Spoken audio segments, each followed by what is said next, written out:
ओम श्री गुरु सत्ताई नमः। सभी को प्रणाम। पिछले वीडियो में हमने सुना कि जीवन देवता की आराधना कर हम ईश्वर के समीप जा सकते हैं। जीवन देवता की आराधना का अर्थ है उत्कृष्ट उच्च आदर्शों से ओतप्रोत जीवन जीना। मनुष्य अपने आप में परिपूर्ण है, वो ईश्वर का अंश है, किंतु वो ये बात भूल जाता है।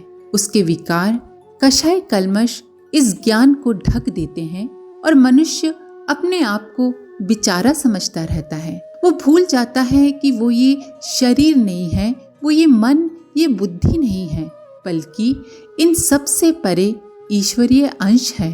जिस दिन मनुष्य मोह आसक्ति को त्याग देगा, अपने पुराने संस्कारों को, अपनी बुराइयों को आत्मशोधन द्वारा दूर कर लेगा, उसी दिन उसे ईश्वर की प्राप्ति हो जाएगी। आइए इसी क्रम को आगे बढ़ाते हैं।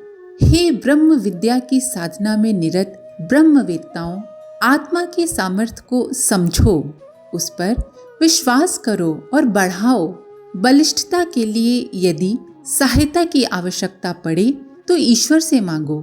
साथ ही ध्यान रखो, पात्रता के अनुरूप ही दैवी अनुग्रह उपलब्ध होता है, इसमें संदेह नहीं। ऋषि यहाँ पूर्व कथन की समीक्षा करते हुए कहते हैं कि अध्यात्म पथ पर चलने वाले हर जिज्ञासु को एक ही तथ्य याद रखना चाहिए। अपनी सामर्थ्य पर दृढ़ विश्वास रखो, अपना आत्मविश्वास खोने ना पाए। आत्म सामर्थ्य वह मूल बीज है जो वृक्ष रूप में फलित होकर कृतकृत्य करता है। उसे भुलाकर प्रभु से याचना मत करो, भीख मत मांगो। जब अपनी सामर्थ्य चुक जाए तो प्रभु से मांगो। यदि तुम सुयोग्य न हुए, उसकी कृपा के पात्र सिद्ध ना हो सके, तो उसकी कृपा कभी नहीं मिलेगी। इस कथन का सबसे सुंदर उदाहरण राम के सखा रीछ वानरों के रूप में देखने को मिलता है। वे अपनी पूरी शक्ति से दुर्धर्ष शत्रु के विरुद्ध जूझ पड़ते थे। जब माया का प्रयोग असुरगण करते तो अपनी सामर्थ्य सीमित मानकर प्रभु को याद करते थे, जो सहायता यार्थ आगे आकर उसे क्षण मात्र में नष्ट कर देते थे। वानरों की इसी शक्ति ने उन्हें इतिहास में अमर ही नहीं किया, उनके जीवन भी राम काज में प्रवृत्त होने से धन्य हो गए। भगवान से जब जब भी सत्कार्य के लिए अपनी पूरी शक्ति लगाकर मांगा गया है, प्रचुरता में मिला है। आद्य शंकराचार्य धर्म तंत्र का परिशोधन करना चाहते थे। वे अनाचार से लड़े और उन्हें दैवी अनुग्रह के रूप में राजा मानधाता की संपदा एवं जनता का सहयोग, श्रद्धा प्रचुर मात्रा में मिली। कठिनाई तब होती है जब व्यक्ति अपनी सामर्थ्य को पहचान नहीं पाता। एक दरिद्र मनुष्य एक सुंदरी राजकन्या पर मुग्ध हो गया और उसे पाने के लिए मेहनत करने लगा। असंभव लक्ष्य पर संकल्प दृढ़। अंत में सोचा, साधु होकर तपस्या करूंगा व जो आत्मबल अर्जित करूंगा उससे राजकन्या प्राप्त हो जाएगी। इस प्रकार संसार त्याग कर तपस्या करने लगा। सारे राज्य में उसकी ख्याति बढ़ी। धनी दरिद्र सभी उसके दर्शनों के लिए आने लगे। एक दिन स्वयं राजकन्या तपस्वी के दर्शनों के लिए आई। उसे अपने सामने पाकर तपस्वी के अंतः चक्षु खुल गए। उसने सोचा, जिस प्रभु के प्रति श्रद्धावश ये मेरे दर्शनों के लिए आई है, उसे मैं छोड़ दूं तो मेरी क्या गति होगी। तपस्वी ने वास्तविकता को जाना और अपनी सामर्थ्य को शाश्वत सौंदर्य परमात्म शक्ति को पाने हेतु नियोजित कर दिया। कुछ व्यक्ति एक वृक्ष के नीचे बैठे वार्तालाप कर रहे थे। सभी दुनिया के झंझटों से परेशान होकर भाग आए थे और साधु होने जा रहे थे। तब एक ने कहा, हम सब मिलकर जंगल में रहेंगे और तपस्या करेंगे, लेकिन ये तो सोचो कि जब ईश्वर वरदान मांगने को कहेंगे तो हम क्या मांगेंगे। दूसरे ने कहा, अन्न मांगेंगे, उसके बिना जीवित रहना संभव नहीं। तीसरे ने कहा, बल मांगेंगे, बल के बिना सभी कुछ निरर्थक है। चौथे ने कहा, बुद्धि मांगना ज्यादा उचित है, बुद्धि की आवश्यकता प्रत्येक कार्य को करने पूर्व होती है। पांचवा बोला, ये सब वस्तुएं सांसारिक हैं, आत्म शांति मानेंगे जो मनुष्य का अंतिम लक्ष्य है। तब पहले व्यक्ति ने कहा, तुम सब मूर्ख हो, क्यों ना हम स्वर्ग ही मांग लें। वहाँ समस्त उपलब्धियां एक साथ ही हो जाएंगी। ये सुनकर विशाल वट वृक्ष ठहाका लगाता हुआ बोला, मेरी बात मानो, तुम लोगों से न तपस्या होगी न उपलब्धियां प्राप्त होंगी, क्योंकि यदि इतना ही मनोबल होता तो संसार से घबरा कर न भागते। भगवान के पास जाने के लिए असाधारण आत्मबल चाहिए। पहले उसकी साधना करो, फिर आगे की बात सोचना। आत्मबल हो और उसका सदुपयोग करने लायक पात्रता न हो तो व्यक्ति पाने की जगह खोता ही है। कसौटी पर कसे बिना तो भगवान किसी को कुछ देता भी नहीं। एक बढ़ई का वसूला नदी में गिर गया। बढ़ई ने निश्चल हृदय से भगवान को पुकारा। पहले नदी से सोने का वसूला निकला। उसने कहा, ये मेरा नहीं है भगवान। फिर चांदी का निकला। उसने कहा, प्रभु ये भी मेरा नहीं है। तब नदी से आवाज आई, वत्स, तेरी ईमानदारी व पवित्रता के इनाम में ये दोनों वसूले मैं तुझे देता हूँ। तीनों लेकर वो चला। रास्ते में उसके एक मित्र बढ़ई ने सोने चांदी के वसूले देखे और उनके मिलने का हाल सुना तो उसी जगह आकर अपना वसूला नदी में डाल ईश्वर को पुकारने लगा। जब सोने का वसूला निकला तो उसने खुशी से कहा, यही मेरा है। नदी से आवाज आई, तू बेईमान है, ये वसूला तेरा नहीं है। नदी में घुसकर अपना वसूला ले ले। और इसके साथ ही सोने का वसूला नदी में समा गया। भगवान इसी प्रकार व्यक्ति के अंतरंग की परीक्षा लेता है। जो पात्र होता है उसे देता भी है और जो उससे भी छल करने लगता है उससे दिए हुए अधिकार भी छीन लेता है। देव मंदिर में शिवरात्रि के दिन एक बार एक सोने का थाल उतरा। उसमें लिखा था कि सच्चे भक्त को ही थाल मिलेगा। काशीराज ने ढिंडोरा पिटवाकर अपनी भक्ति की परीक्षा देने के लिए सबका आवाहन किया। सर्वप्रथम एक पुजारी आगे बढ़े। उन्होंने कहा, मैंने सच्चे मन से ईश्वर की उपासना की है, इसीलिए थाल का अधिकारी मैं हूँ। राजा ने थाल पुजारी को दे दिया। हाथ में लेते ही सोने का थाल पीतल का हो गया। पुजारी ग्लानि से भर उठे और एक किनारे हट गए। पुनः थाल सोने का हो गया। तत्पश्चात एक तपस्वी पहुंचे। उन्होंने अपने योग तप की दुहाई दी, पर थाल उनके हाथ में भी लेते ही पीतल का हो गया। उसी समय एक किसान भी देव दर्शन के लिए दूर स्थान से पहुंचा। ईश्वर के प्रति उसकी अटूट निष्ठा थी।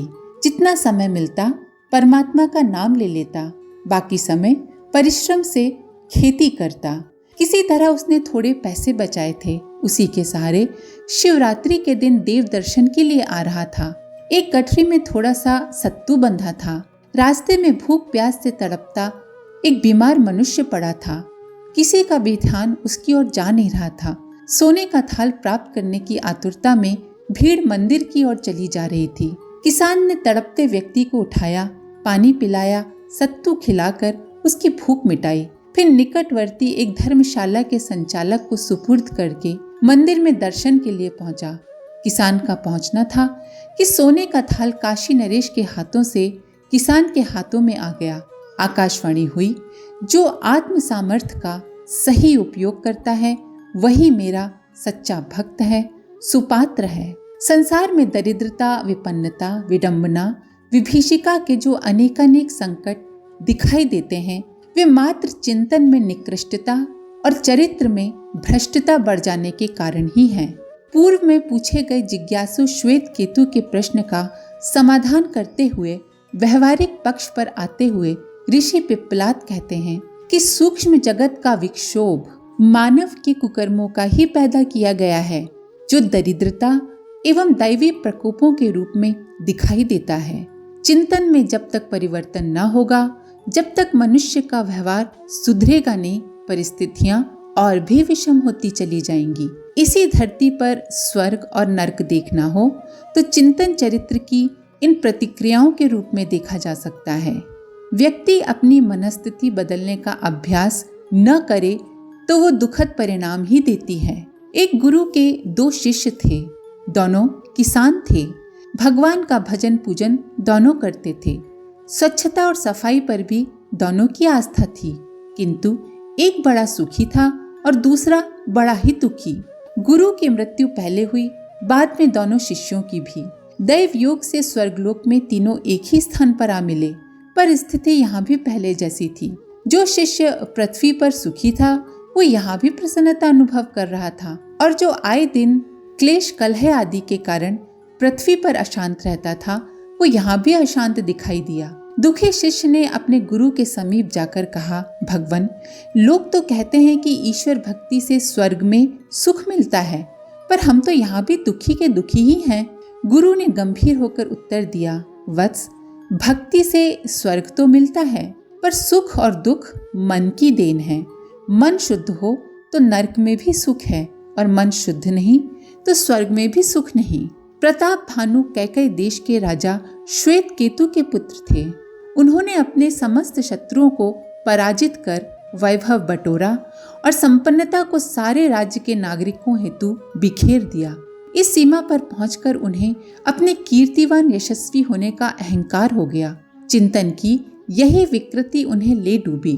उनका शत्रु काल केतु व अन्य राजा कपट से उन्हें अपने वश में कर ब्राह्मणों का श्राप दिलाने में सफल हो गए, और उन्हें अगली योनि में रावण बनना पड़ा।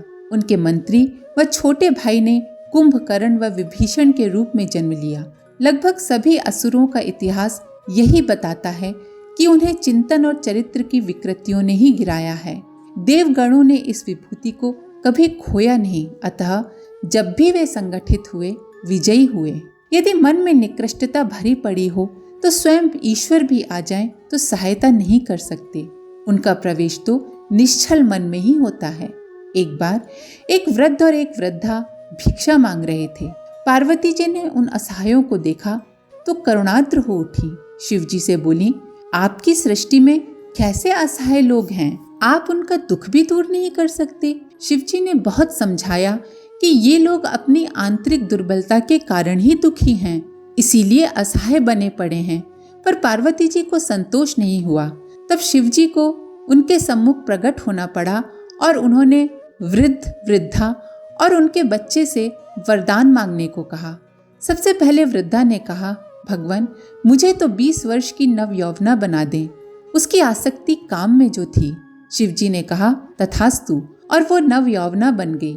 ये देखकर वृद्ध कुंठित हो उठा और बोला, दुष्टे, मैं तो पहले ही जानता था कि तू कितनी कुटिल है। मुझे वृद्धावस्था में छोड़कर ये राग रंग। उसके सारे जीवन का विद्वेष उमड़ उठा। शंकर जी बोले, परेशान क्यों हो, आप भी वरदान मांग लो। शोभ से भरे वृद्ध ने कहा, अरे आप इसे शुक्री बना दें। शिव जी ने कहा, तथास्तु, और अब बुढ़िया नव यौवना से स्वरिया बन गई। ये देखकर उसका बच्चा बहुत रोया। बोला, भगवान, आपने ये क्या किया? तब शिव जी बोले, बेटे दुखी मत हो, तुम भी कुछ मांग लो। लड़के ने कहा, भगवान, मुझे तो मेरी माँ ही वापस कर दीजिए। शिव जी ने कहा, तथास्तु। शुक्री फिर वृद्धा रूप में प्रकट हो गई। सबको वरदान मिला, पर सब रहे जैसे कि तैसे। पार्वती जी ने तब इतना ही कहा, आपका कहना सच निकला। तीनों श्रेष्ठ वस्तु मांग सकते थे, पर मांगते कैसे? जो मन में था वही बाहर आया। सुंद और उपसुंद सगे भाई थे। दोनों के पराक्रम का कोई ठिकाना न था, पर सबसे बड़ी बात थी दोनों का प्रेम और संगठन। इसी बूते पर दोनों ने बड़े बड़े देवताओं तक को जीत लिया था। पर तिलोत्तमा नामक सुंदरी को देखते ही दोनों की काम वासना भड़क उठी।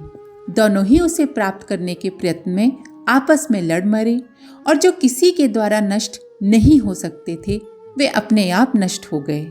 यदि आत्मशोधन और आत्मनिर्माण द्वारा व्यक्तित्व को विकसित किया जा सके तो फिर समस्त संकट उसी प्रकार पलायन कर जाते हैं जैसे सूर्य उदय होने पर निशाचरों का कहीं भी अता पता नहीं लगता। भला ब्रह्म ज्ञान हो जाने पर भ्रष्टाचार की माया कैसे टिकेगी? अपना व्यक्तित्व ऊंचा उठाने के लिए पुरुषार्थ करना होता है। ये पुरुषार्थ किसी भी सांसारिक पराक्रम से बढ़कर है। अपने कुविचारों से, बुरी आदतों से संघर्ष करते रहना आसान नहीं है। अपने चिंतन की निकृष्टता का निवारण और सद्विचारों की स्थापना उसी प्रकार है जैसे प्रातःकाल होते ही अंधेरे का मिट जाना। भगवान प्रकाश का पुंज है।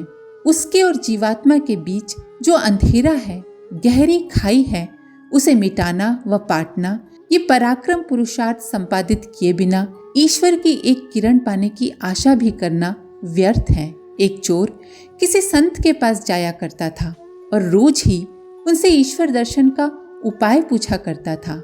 महात्मा जी कभी अवसर आने पर बताने की बात कहकर उसे टाल दिया करते थे। एक दिन चोर ने बहुत आग्रह किया तो महात्मा जी ने पहाड़ की ऊंची चोटी की ओर इशारा करते हुए कहा, तुम वहां तक मेरे साथ 6 पत्थर सिर पर रखकर चल सको तो वहां पहुंचकर मैं तुम्हें उपाय बता सकता हूँ।